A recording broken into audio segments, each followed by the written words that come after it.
भगवान की सुंदरता को निहारो। और जितने सुंदर ठाकुर जी हैं उतना ही सुंदर भगवान का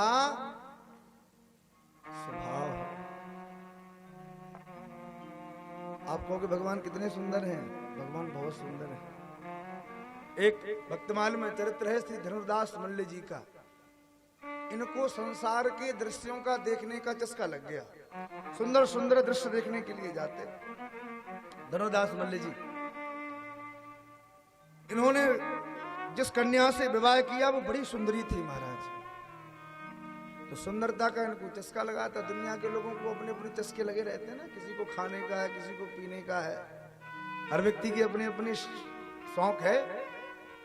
इनको सुंदरता का चस्का था पर हृदय के एकदम साफ थे। इनकी पत्नी का विवाह है, जब इनका जिस कन्या से विवाह हुआ बड़ी सुंदर थी, इतनी सुंदर थी कि ये दिन रात अपनी पत्नी को ही देखते रहते थे। बड़े ध्यान से सुनना, अपने पत्नी की सुंदरता के इतने दीवाने थे कि इनकी पत्नी घर में बैठ के काम करती तो उस पत्नी के सामने आके बैठ जाते और उसको देखते।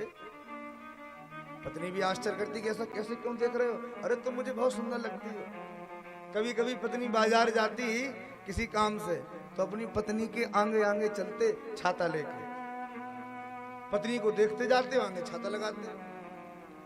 लोगों ने कहा भाई धनुर्दास मल्ल बड़ा बावरा है, अरे अपनी पत्नी के ऊपर ऐसे क्यों घूम रहा है आगे आगे? अरे महाराज तुम क्या जानो, हमारी पत्नी बहुत सुंदर है, कहीं धूप में काली पड़ गई तो फिर क्या करेंगे, इसकी सुंदरता बरकरार रहे।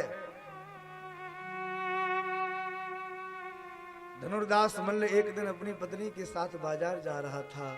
पत्नी आगे आगे चल रही थी और ये छाता लेके उस पत्नी के आगे मुंह करके उल्टे चल रहे थे। उसी समय जगत गुरु स्वामी श्री रामानुजाचार्य जी महाराज की सवारी निकली और उन्होंने इस दृश्य को देखा तो मनी मन मुस्कुराने लगे कि ये पागल हो गया है क्या। अपने सेवक को भेजा कि जाओ जरा पूछ के आओ कि ऐसा क्यों कर रहा है। सेवक आया, सेवक ने कहा कि स्वामी जी पूछ रहे हैं कि आप अपनी पत्नी के सामने उल्टे क्यों चल रहे हैं। उसने कहा मेरी पत्नी बहुत सुंदर है, इससे ज्यादा सुंदर संसार में कुछ है ही नहीं, इसलिए मैं उसको देखना चाहता हूं। स्वामी जी को जब पता चला तो अपनी सवारी जो जा रही थी रथ से उतरे और धनुर्दास मल्ल के पास पहुंचे। बोले भैया तुम्हारी पत्नी सबसे ज्यादा सुंदर है? बोले हाँ महाराज। स्वामी जी ने कहा कि भाई यदि तुम्हारी पत्नी से भी ज्यादा करोड़ों गुनी ज्यादा सुंदरता मैंने तुम्हें दिखा दी तो क्या करोगे? बोले है ही नहीं महाराज, तो कैसे दिखा? बोले बिल्कुल दिखाऊंगा। कहाँ मिलेगी महाराज? उसको तो सुंदरता देखने का चस्का था। स्वामी जी ने कहा कि कल सुबह श्रृंगार आरती जब ठाकुर जी की होगी ना तो हमें मंदिर में आ जाना, हम दिखाएंगे तुम्हें। ठीक है। धनुर्दास मल्ल ने कहा कितने बजे होगी आरती? बोले 8 बजे होगी श्रृंगार आरती। अब तो पूरी रात इसकी व्याकुलता ऐसी बढ़ी कि मेरी पत्नी से भी ज्यादा सुंदर कोई है, मैं तो कल जाके जरूर देखूंगा। रात्रि भर जागता रहा बेचारा सुंदरता देखने के चक्कर में। सुबह 8 बजे का समय दिया, 7 बजे ही मंदिर में पहुंच गया। स्वामी जी आ गया, मैं मंदिर में हूँ। स्वामी जी ने कहा बैठ जाओ। बैठ गया। स्वामी जी मंदिर में गए और मंदिर में जाके उन्होंने ठाकुर जी को बढ़िया दिव्य श्रृंगार किया, भगवान को सुंदर माला पहनाई, भगवान को सुंदर मुकुट धारण कराया, ठाकुर जी के चरणों में साष्टांग प्रणाम किया और स्वामी जी ने ठाकुर जी के चरणों में प्रार्थना करते हुए कहा कि भगवान एक भक्त सुंदरता देखना चाहता है, इसलिए आप अपनी एक हल्की सी झलक उसको जरूर दिखा देना। आज उसको लगे कि ये सुंदरता कैसी है, संसार की सुंदरता और भगवान की सुंदरता में कितना अंतर है, इसलिए एक झलक आप जरूर दिखा देना। स्वामी जी ने भगवान से प्रार्थना कर दी। उस व्यक्ति से कहा कि भाई तैयार हो देखने के लिए? धनुर्दास मल्ल बोले प्रभु 1 घंटे से इंतजार कर रहा हूं, जल्दी दिखाओ, मेरी पत्नी से भी ज्यादा सुंदर कौन हो सकता है आके। स्वामी रामानुजाचार्य जी महाराज मुस्कुराने लगे और उन्होंने ठाकुर जी के सामने कहा कि खड़े हो जाओ, बिल्कुल मंदिर के सामने खड़ा कर दिया।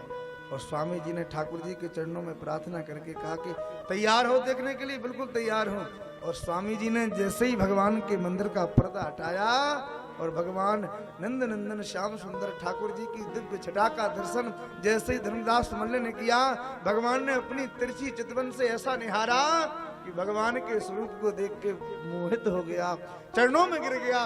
कहा भगवान मैं तो संसार की सुंदरता में फंसा था, आज मुझे पता चला कि संसार की सुंदरता तो केवल देखने की योग्य है। आपकी सुंदरता देख के तो ऐसे लग रहा है कि आपके मूर्त में मैं समा ही जाऊंगा, आपके श्रीअंग में समाहित हो जाऊं।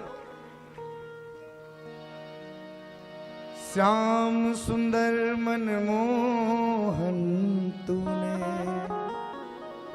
मारा नैन नजारा, बिकल हुआ मेरा दिल दिलवर, बिखरा पारा पारा है। किससे कहें और कौन सुने, कस के ही जख्म करारा है। सरस माधुरी दर्शन तेरा, मरहम यही हमारा। आपका दर्शन मात्र ही व्यक्ति की सारी चित्राओं को जगा देता है, उनकी संसार की इच्छाओं को नष्ट कर देता है। तो भगवान से ज्यादा सुंदर और कौन हो सकता है। इसलिए अपना मन भगवान की स्वरूप में लगाओ, भगवान की सुंदरता में लगाओ।